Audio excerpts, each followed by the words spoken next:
दोस्तों, कभी आपने गौर किया है, जिंदगी हमें तब नहीं तोड़ती जब हम मजबूत होते हैं, बल्कि तब जब हम मजबूत बने रहने की कोशिश करते करते थक जाते हैं। आज का ये वीडियो उन लोगों के लिए नहीं है जो अभी जीत रहे हैं। ये वीडियो उन लोगों के लिए है जो चुपचाप हारते जा रहे हैं और किसी को भी बता नहीं पा रहे। अगर आप आज यहाँ हैं तो शायद आप भी थक चुके हैं, और अगर ऐसा है तो मैं आपसे एक बात कहना चाहता हूँ। भगवान तब आते हैं जब हम सच में थक जाते हैं। ब्रेकडाउन का मतलब रोना नहीं होता। ब्रेकडाउन का मतलब कमज़ोर होना नहीं होता। ब्रेकडाउन का मतलब अपने बनाए हुए झूठे सहारों का गिर जाना होता है। जब इंसान ये मान लेता है कि मेरी समझ काम नहीं आई, मेरी मेहनत काफ़ी नहीं थी, मेरी योजना फेल हो गई, यही वो क्षण है जहाँ इंसान बाहर से नहीं अंदर से टूटता है। अहंकार ये नहीं है कि आप खुद को बड़ा समझते हैं। अहंकार ये है कि मुझे पता है मेरे लिए क्या सही है। और ईश्वर यहीं रुक जाते हैं, क्योंकि भगवान हमारी जिद में नहीं, हमारी स्वीकृति में आते हैं। एक युवक था, बहुत मेहनती, बहुत ईमानदार, बार बार कोशिश करता, लेकिन हर बार रिजेक्शन। धीरे धीरे उसने लोगों से मिलना छोड़ दिया। एक दिन आईने में खुद को देखकर बोला, मैं किसी काम का नहीं। वही उसका ब्रेकडाउन था, लेकिन वही वाक्य उसकी असली शुरुआत बना, क्योंकि पहली बार उसने खुद से झूठ नहीं बोला।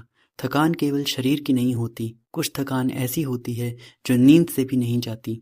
वो थकान होती है उम्मीद करते करते, समझाते समझाते, सहते सहते, जब इंसान कहता है अब कुछ समझ नहीं आता। यही वो पल है जहाँ भगवान सबसे पास होते हैं। भगवान हमारी आवाज़ नहीं सुनते, वो सुनते हैं हमारी खामोशी। जब इंसान चुप हो जाता है तब ईश्वर बोलते हैं। समाज कहता है हार मत मानो, लेकिन अध्यात्म कहता है गलत जगह जिद मत करो। हार मानना कड़वाहट लाता है, निराशा देता है। समर्पण शांति लाता है, दिशा देता है। जब अर्जुन ने कहा मैं नहीं लड़ सकता, तब भगवान श्री कृष्ण ने गीता का उपदेश दिया।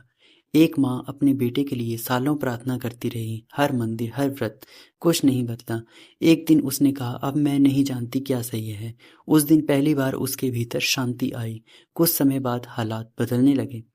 फेथ का मतलब आंख बंद करके मान लेना नहीं है।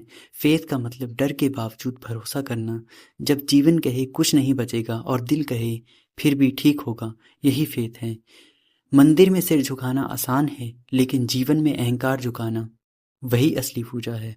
हर बीज मिट्टी में टूटता है, और बीज कहे मैं सुरक्षित रहूंगा तो वो कभी पेड़ नहीं बनेगा। इंसान भी ऐसा ही है। एक छात्र 3 बार फेल हुआ, चौथी बार उसने किताब बंद कर दी, रोते हुए कहा अब जो होना है हो। वही उसकी सच्ची प्रार्थना थी। आज वो खुद बच्चों को पढ़ाता है, क्योंकि जल्दी मदद आदत बिगाड़ देती है। देर से आई मदद आत्मा बदल देती है। भगवान समय नहीं देखते, तैयारी देखते हैं।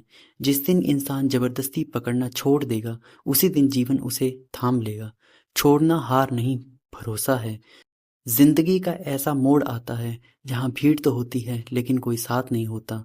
फोन में कॉन्टैक्ट्स तो होते हैं लेकिन बात करने वाला कोई नहीं होता। यही वो जगह है जहाँ इंसान पहली बार खुद से मिलता है। और सच कहूँ, यही जगह भगवान की है। हम पूछते हैं भगवान दर्द क्यों देते हैं, लेकिन सवाल ये होना चाहिए भगवान दर्द से क्या सिखाना चाहते हैं। दर्द वो भाषा है जो आत्मा समझती है। दर्द हमें झुकना सिखाता है, चुप रहना सिखाता है, सच देखना सिखाता है। खुशी में हम भगवान को याद करते हैं, दर्द में हम भगवान को महसूस करते हैं। प्रार्थना तब शुरू नहीं होती जब आप बोलते हैं। प्रार्थना तब शुरू होती है जब शब्द खत्म हो जाते हैं। जब इंसान कहता है मुझे नहीं पता क्या मांगूं, यही सबसे शुद्ध प्रार्थना होती है।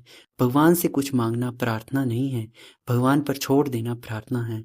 कई बार हम कहते हैं मैंने बहुत प्रार्थना की पर कुछ नहीं बदला। सच ये है सबसे पहले इंसान बदलता है, और इंसान बदले बिना जिंदगी नहीं बदलती। ब्रेकडाउन के बाद तुरंत खुशी नहीं आती, पहले आती है शांति, और शांति के बाद धीरे धीरे नई दिशा।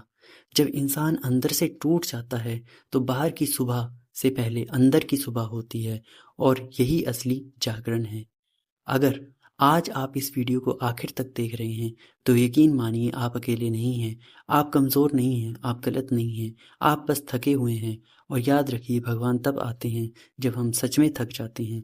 जब हम लड़ना छोड़ देते हैं तब कृपा शुरू होती है, और जब हम चुप हो जाते हैं तब ईश्वर बोलते हैं।